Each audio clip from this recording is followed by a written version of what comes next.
Hello everyone and welcome to the most requested game from the Airthings Masters 2022. It's Magnus Carlsen versus Praggnanandhaa, and as the title suggests, yes, that is exactly what happened. Now it's only a matter of how it happened, so without further ado, let's check it out. Magnus has the white pieces and he opens with d4 as it's already on the board. We have knight to f6 by Praggu, c4, e6, knight to f3 and d5. We go into the queen's gambit declined, knight to c3, and now going for the very sharp semi-Tarrasch with c5, asking do you want to go for some very early complications with c captures on d5, maybe bishop to g5, maybe, basically I think the sharpest continuations arise after c captures on d5, but Magnus just goes for the very solid e3. We have knight to c6 and now c captures on d5. We have e captures and bishop to b5, so nicely continuing development, nothing new or out of the ordinary happening here. Now, before developing with bishop to d6, Praggu first decides to go for another capture in the center. We have c captures, e captures, and bishop to d6. Now he's ready to castle. So both players castle, Magnus castles, Praggu castles. We have h3, h6, some useful moves being thrown around, and rook to e1. Magnus grabs hold of the open e file, and Praggu continues development. We have bishop to f5, very nice developing square for the bishop. You can see it's a very powerful piece on this diagonal. Also the dark square bishop doing good job on this diagonal, and now Magnus throws in a knight on e5, and as usual in similar positions, you never really want to capture on e5 unless you absolutely have to, because then white gets to capture with this pawn, and then the pawn on e5 controls a lot of very important squares here. So if you don't have to do this, you don't do this. So rook to c8, Praggu just continues developing, and now bishop to f4. Magnus does the same. We have rook to e8 and now rook to c1. So both players nicely developed. Magnus has yet to develop his queen, and also Praggu needs to do the same to connect the rooks. And now, interestingly, there is a game that reached this exact same position by another Indian grandmaster, and it was from last year's in 2021 from the Tata Steel India edition between Lekwang Liam and Vidit, and Vidit played rook to e6 here, and he won a very nice game with this. But here, Praggu goes for queen to b6, and it is now, as of move 14, that we have a completely new game. And interestingly, queen to b6 is the engine's first choice, so Praggu obviously knows of the game Lekwang Liam versus Vidit, and he made an improvement on that game. And now, as this is now a completely new territory, it's Magnus to move, and he decides to go for bishop captures on c6. Thing is, okay, the bishop might be attacked at some point, then the b2 pawn might become weak, so you might continue just developing with queen to d2 and put some defense to the b2 pawn, so you don't really care about the bishop here.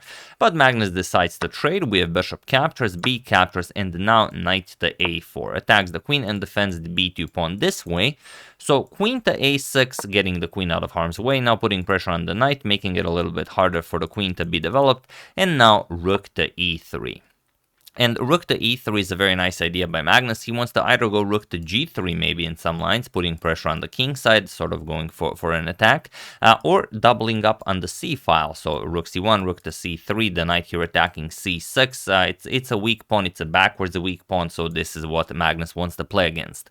So knight to e4, grabbing more space here, also taking away the g3 square from the rook, and now we have f3, kicking away the knight from e4, knight to g5, and now rook e to c3, ready to capture the pawn on c6, and there isn't all that much Praggu can do about this if he doesn't want to play something very passive. So instead we have queen to b7, now saying, okay, you are welcome to capture the pawn here, but, well, the bishop on f4 would be hanging, so Magnus needs to do something about this, otherwise this knight can't really move.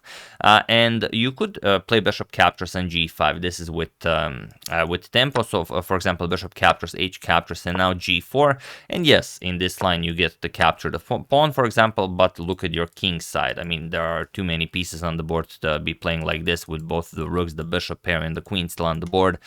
It would be it would not be possible to survive this with white.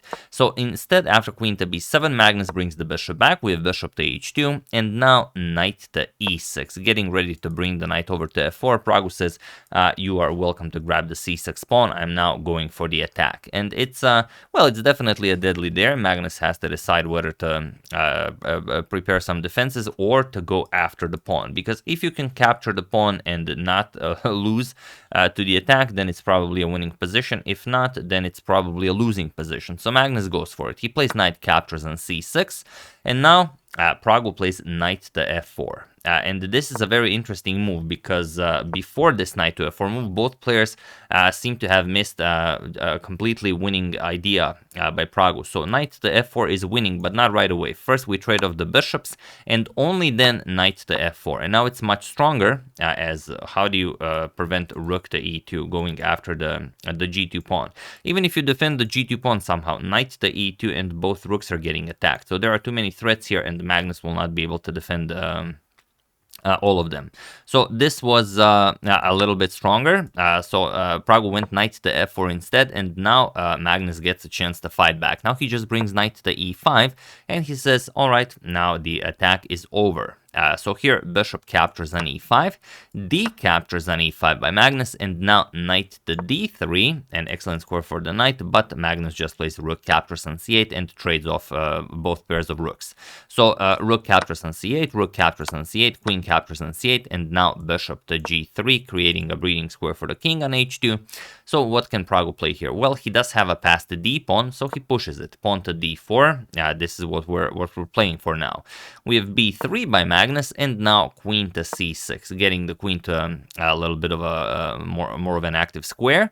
So queen to d2, and now we have king to h7. Both players just improving their position. We have king to h2, and now bishop back to g6. We have queen to a5 now. Magnus goes after the a7 pawn, and we have queen to c1. Praggu offers the a7 pawn for some very, very interesting counterplay, and Magnus goes for it. He plays queen captures on a7. So another deadly there accepted, attacking the pawn here. Now Praggu plays queen to e3, defending the pawn, and well, it seems like he has a queen and a knight against the king and the bishop here. And the queen and knight are such a deadly combo in chess that very often they can create combinations that are, well, impossible to not only defend against but also just to predict. So here Magnus has to play something, and he has to play something like knight to b6 or queen to a5, but definitely not the move he played. Here Magnus played knight to c3, sort of offering the knight, but of course the knight cannot be captured as the queen on e3 would be captured, but still it's a move that loses the game. So here Magnus gives Praggu another opportunity to claim a full point. So feel free to pause the video here and try to find the only winning move of Praggu while I give you a couple of seconds. So for those of you who were able to do it, congratulations on spotting this incredible series of moves. And for those of you who just want to enjoy the show, it is knight to f4. That's the good stuff. Because now we're still threatening to win the knight. So how do you defend? The problem is you cannot capture the knight because queen captures with check, and once we defend, queen d2 check, again we'll pick up the knight. So obviously that's out of the question. Another thing you could do is just bring the knight back to where it came from, but now knight e2. And now, how do you defend against checkmate? The knight covers both the g3 and g1. There's just no defense against mate. Whatever you play, you're getting checkmated. Bishop moves anywhere, still this is checkmate. The knight covers the g3 square. So instead, after knight to f4, we have knight to d1. Magnus finds a very nice way of saving the knight, but only temporarily, because now queen to d2. Very important not to play queen to e2. We still have to keep an eye on the knight. So if the bishop captures knight, then queen captures with check, and now we don't care. If g3, then check, we pick up the knight, and if the king moves, we also don't care. Just queen to d2, and look at the knight, how it's nicely trapped here. Again, it's impossible to save the knight. So after queen to d2, knight to f2 by Magnus, again nicely defending, but now Praggu plays knight to e2. And now, how do you defend against queen e1, queen to g1 checkmate? Again, something will simply have to be given by Magnus in order to survive the attack a little bit longer. So he plays h4, tries to create some breathing room for his king, but now queen to e1. And again, very, very nasty stuff here. Queen to d7, trying to help out with the white queen in any way possible, but now comes the very clean knight captures on g3, and if you capture with the king, then you lose the queen. That's the problem with queen to d7 move, but no other move is better. The problem is if you play king captures, queen captures on e5 with check, you cannot go to h2, you have to play king to a light square, and then bishop here just loses the white queen. And of course, if f4, this is also just bad. Queen to e3, check will be played, and now whatever we play, well, the knight will fall. So nothing works here for Magnus. So after knight captures on g3, queen captures on d4, so we had to give up the piece. Now comes knight to f1 with check, king to h3, and now knight to e3. Again, with so many deadly threats, the knight is now hanging. So queen to b2, Magnus defends it. And here there are many winning moves. Queen to g1 is a very nice one, going for a sort of a forced checkmating sequence, but Praggu finds the simplest of solutions, and he plays bishop to c2. So it was in this position on move 39 that Magnus Carlsen resigned the game, and what a spectacular victory for young Praggu, crushing the world champion like this. And yes, he is the youngest player ever to defeat Magnus, well, ever since Magnus became world champion, as Praggu is only 16 years old. So here you resign. Well, the knight is hanging, and there's no good move here for white. If you try something like knight to g4, then you no longer control the h1 square. We're gonna play queen h1 check, king g3, queen captures, king here, and now as our good friend the bishop is covering all the light squares, that means well, one check will be checkmate, and that means knight to d5 check is checkmate. Knight covers e3, bishop covers e4 and f5, queen covers g3, and that's it. All of the other squares are taken by white's pieces, and that's pretty much it. g5 is covered by the pawn, so of course this would be checkmate. So Magnus did not wait for this. After bishop to c2, he resigned, and yes, what a brilliant victory by young Praggu against the world champion. So yeah, that's the game. I hope you guys enjoyed it, and thank you very much for suggesting such a nice one. I would like to thank Anwar the 95% American flag Numa, David Kimura, Doug Reynolds, Ivan Sterling, and Pipi Pupu for a contribution to my channel. Thank you a lot. I really appreciate it.